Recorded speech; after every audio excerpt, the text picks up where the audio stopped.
او که میگه چهارم سر فرض ادا میشه، باز میگه کل سر که مسح کنی سنت است، ثواب داره، خوب است. پس ما کل سر ما رو مسح میکنیم، کلش شامل میشه، هم دکه میخوره، هم چهارم سر میشه، هم کلش میشه، خلاص. اما خطر بسیار بزرگ و خطرناک در چی است؟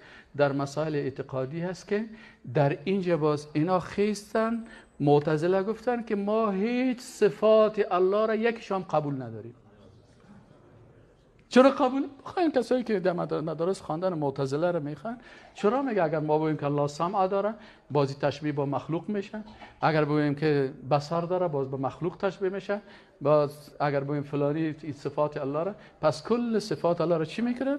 انکار میکنن. آمدن عقل خود چی ساختن؟ بالای نص حاکم ساختن. اصل در شریعت چی بود؟ در منهج صحابه کرام، تابعین و تبع تابعین، که میفتن عقل پایان است، نص قرآن سنت چی است؟ بالا است. بعضی چیزاست که عقل من نمیفهمه، والله عقل من نمیفهمه.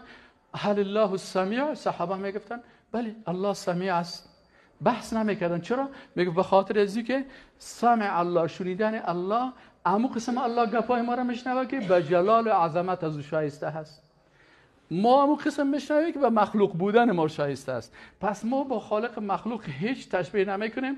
او به الله تعلق داره، ای به مخلوق تعلق داره، خلاص. یا گفتن نه، ما فلسفه را شروع کردن. پس فلسفه آمد اول یا در کدام تقوا خراب کرد؟ در تقوای فکری. امروز هم چی است؟ مکاتب عقلگرایی شروع شده و تا امروز هم هست. بسیاری کسا را سیل کنید، قرار شیشته میای برای من که استاد من امروز یک بحث دارم. برادر جان ما علمیت ندارم که بحث بکنی. نه چرا نداری؟ من که بحث میکنم. باز بچه جان تو خورد هستی روز، سنکت خورد است، ما خوریش سفید هستم، باش که برو آقای تبیار بابا کلان تبیار که من بحث بکنه. تو نه من خودم پدر کلان هستم بحث میکنم. باز میگم خب آدم که بحث میکنه، خب برای بحث و جر و بحث و گپ زدن گپاک است، یک تقسیم اوقات میگذاره. آیا اگر ما مثلا در یک مسئله که اختلاف کردیم، رسول الله صلی الله متعال در قرآن عظیم شان میگه که و این تنازعتم فی شیء، اگر درباره یک چیز منازعه کردین، جنجال کردین، چی مربوط به عقیده است، چی مربوط به اقتصاد است، چی مربوط به عبادت است، چی مربوط به سیاست است، چی مربوط به دنیا هست، چی مربوط به آخرت است، شما چی کنین؟ اینا بیارین به کجا؟ و این تنازعتم فی شیء فردوه الی الله و الرسول، به الله و رسولش. اگر باز ما این آیت قرآن رو بعد بگیم، این حدیث رو بگیم، ان شاء الله قبول میشه. نه استاد، ما با شما تفاوت داریم. چی تفاوت داریم؟ آنچه که دلیل میگی باید عقل مرا قناعت بدی. هر وقتی که عقل مرا قناعت دادی، باز من در ایگپ امرای تو چی میکنم؟ قناعت میکنم. برای من لطفاً آیت نخوان، لطفاً حدیث نخوان. باز من بهش میگم که برادر جان تو خیلی لطفاً در پیشانیت نشتک و کافر سیز نه؟ ولی یگانه که میگه اوی تو پیشانی ما خو کفر نشته نیست. ها؟ اول در کلی خر که نشته از خر؟ نشته است؟ خیره؟ یا نشته از دانگی؟ هیچ چیز نشته است. خرگری که میکنه میفهمون رو خر است. دیوانه که در پیشانی نشته است دیوانه است. ها؟ بعضی کسا بازی میخوره، باز میگه راست میگه، والا فلانی خان گفت که در پیشانی ما کی کافر نشسته، در پیشانی تو کافر نشسته نیست. ما گفتم خدا پیشانی خر بیچارم کی نشسته، خر خر میگه، خودم بگو آدم بگوین.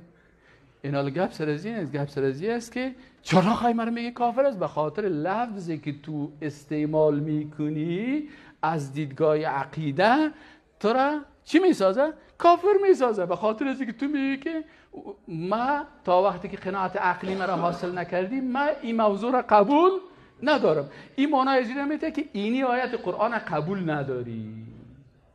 این گپت معنی چی را میته؟ اینی آیت قرآن که میگه و این تنازعتم فی شیء فردوه الی الله و الرسول ان کنتم تؤمنون بالله والیوم الاخر. اگر شما ایمان به الله و روز قیامت دارید، در اختلافات بگو که اینی گپ است، اینی آیت قرآن انتو میگه، اینی حدیث انتو میگه، خلاص بگو آمنا و سلمنا. صحابه کرام عادتشان همی بود. آمن الرسول بما انزل الیه من ربه والمؤمنون كلنا آمن بالله و ملائکته و کتبه و رسله لا نفرق بین احد من رسله و قالوا سمعنا و اطعنا غفرانك ربنا و الیک المصیر. پس منهج صحابه چی است؟ سمعنا و اطعنا. منهج یهود چی بود؟ سمعنا و عصینا. تو به منهجی که روان است. پس بچه جان با اینی گپت از دایره اسلام خارج میشی. چرا؟ کسی که یک آیت قرآن قبول نکنه این کافر میشه. تو از نگاه فکری وقتی که عقلت حاکم میسازی بر قرآن و سنت، میگی برای ما آیت قرآن وقت قبول دارم که عقل مرا چی کنی؟ قناعت بدی. اینا نمیخواستم. باز مکتبای دیگه هست که او را باز میشه در خطبه های بعدی سرش بحث شوه و بسیار گپای خطرناک است برادر عزیز. امروز ما در بسیاری صنفا می رفتیم می‌دیدیم که در این صنف 15 تا کافر است، در این صنف دیگه مثلا 35 تا کافر است، در این مسجد 46 تا کافر است، در این مجلس 30 تا کافر است. خب یکی خود است که گپ که میزنه میفهمی که این گپ شیری از دایره اسلام چی میکنن؟ خارج میکنن. حالی که الله متعال میگه که امام بخاری رحمت الله علیه وقتی که در صحیح البخاری میگه که باب العلم قبل القول والعمل. پیش از اینکه تو یک کار بکنی، پیش از اینکه یک گپ بزنی، اول با چی داشته باشی؟ علم داشته باشی. باب بس الله میگه فعلم انه لا اله الا الله. اول لا اله الا الله را علمش داشته باشی. لا اله الا الله برای تو چی میگه؟ شرایط لا اله الا الله را باید بفهمی. از این خاطر مشکل ما چی هست که بسیاری وقتا وقتی که بحث بشه سر مسائل اعتقادی که خصوصا در عصر امروزی بسیار خطرناک است، ما بسیاری کسا را میبینیم که بیچاره باز میخیزه که دپالیت استاد میشن، نماز هم میخونه، خوب بغل کشی هم کردت میکنه، نمازی هم میخونه، خوب بیچاره تقوا میکنه، لکن در یک جمله خود کلمه را میگه که خودش نافهمیدن. از این خاطر رسول الله صلی الله علیه و آله میگه که بعضی اوقات از زبان انسان یک کلمه خارج میشه که به او توجه نمیکنه، جای از زیر تاترین دوزخ میگردونه. چرا تاترین جای دوزخ جایزه میگن؟ به خاطر که از دایره اسلام خارج میشه و پایینترین جای دوزخ جای ازی میشه. با چی؟ با یک کلمه کفری که از زبان ازی خارج میشه. و این کلمه کفری از زبان کسی خارج میشه که تقوای فکری رو نمیفهم. الله متعال ما و شما را توفیق نصیب بکنه که تا اول از هر چیز که تقوای چی داشته باشیم؟ فکری داشته باشیم. اعوذ بالله من الشیطان الرجیم. بسم الله الرحمن الرحیم. ان الله و ملائکته یصلون علی النبی یا ایها الذین آمنوا صلوا علیه و سلموا تسلیما. اللهم صل على محمد وعلى ال محمد كما صليت على ابراهيم وعلى ال ابراهيم انك حميد مجيد. اللهم بارك على محمد وعلى ال محمد كما باركت على ابراهيم وعلى ال ابراهيم انك حميد مجيد. اللهم انصر الاسلام والمسلمين. اللهم انصر الاسلام والمسلمين. اللهم انصر المجاهدين في كل مكان. اللهم نجع اخواننا المسلمين من السجون.